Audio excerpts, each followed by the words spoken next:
2008, lancement du streaming. Le concept marketing de Netflix est alors de proposer de nombreux films et séries en VO ou en VO sous-titrés. Par un abonnement d'une dizaine d'euros, on a accès à tout le catalogue. La marque a pour volonté de connaître le consommateur, afin de créer de nouveaux programmes qui correspondent à ses attentes. De plus, même si Netflix bénéficie du First Mover Advantage sur le segment du streaming, ce sont les choix marketing de la firme qui expliquent sa spectaculaire montée en puissance. Un marketing bien orchestré, Netflix manie comme un art l'art du teasing et passe par les réseaux sociaux.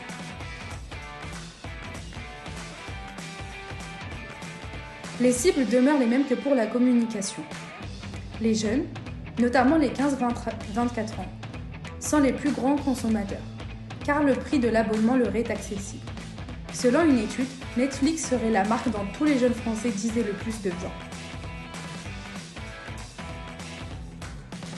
Autre cible ne serait autre que les familles avec des enfants.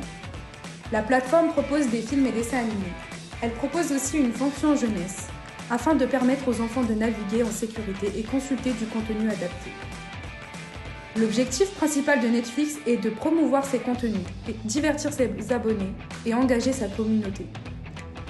Sa stratégie se base sur du content marketing, une connaissance parfaite de son audience, un contenu riche et de qualité, une bonne promotion pour faire connaître le contenu et attirer une audience en améliorant le parcours d'achat de l'utilisateur. Le tout est fait pour la fidélisation des clients et pour que l'expérience utilisateur soit unique. Avec ses productions indépendantes, son ouverture, sa recherche de diversification, la marque américaine s'impose petit à petit comme une référence de la création de contenu. Les produits phares sont nombreux, comme House of Cards,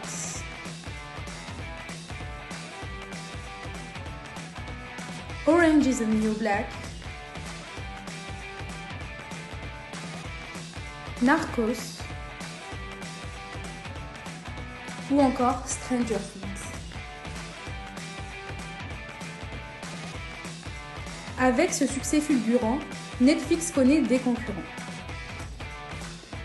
En France, Netflix est disponible depuis 2014 et fait de l'ombre à Canal+, créé en 2011. Toutefois, depuis l'arrivée de Netflix sur leur marché, l'offre Canal a évolué. La chaîne Canal+ devient un créateur de contenu, effectue des partenariats financiers avec des films français et étrangers, ce qui leur permet d'obtenir les droits de diffusion peu après la sortie en cinéma.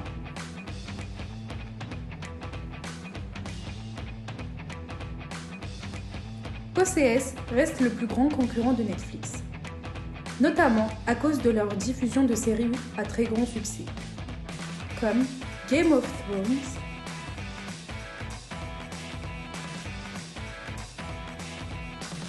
The Handmaid's Tale,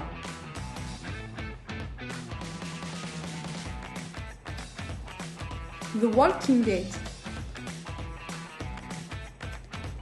OCS possède aussi un partenariat avec Sony Pictures qui lui permet de la diffusion de blockbusters, mais l'offre reste moins fournie et plus chère.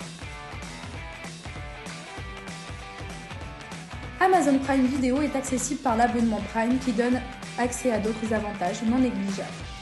Pour à peine plus de 4 € par mois, Amazon offre un accès de livraison gratuite en un jour, une plateforme d'e-book et plusieurs autres services. Même si le prix est attractif, le catalogue est moins fourni que celui de Netflix. De plus, Amazon bénéficie de publicité à la télévision, ce que Netflix n'a pas. Disney lance sa plateforme Disney+, qui va rassembler tous les films et séries produits sous le nom Disney, ce qui peut représenter une grosse perte pour Netflix. Les prix que propose Disney+ sont moins élevés, ce qui pourra attirer les parents désireux d'offrir à leurs enfants tous les films et séries Disney sur une seule plateforme. Le streaming illégal, enfin, Netflix et toutes les autres sont évidemment concurrencées par le streaming illégal, mais gratuit. Toutefois, aujourd'hui de plus en plus de personnes préfèrent payer pour être certaines d'obtenir les films ou les séries qu'elles désirent, regarder peu de temps après leur sortie, en bonne qualité et très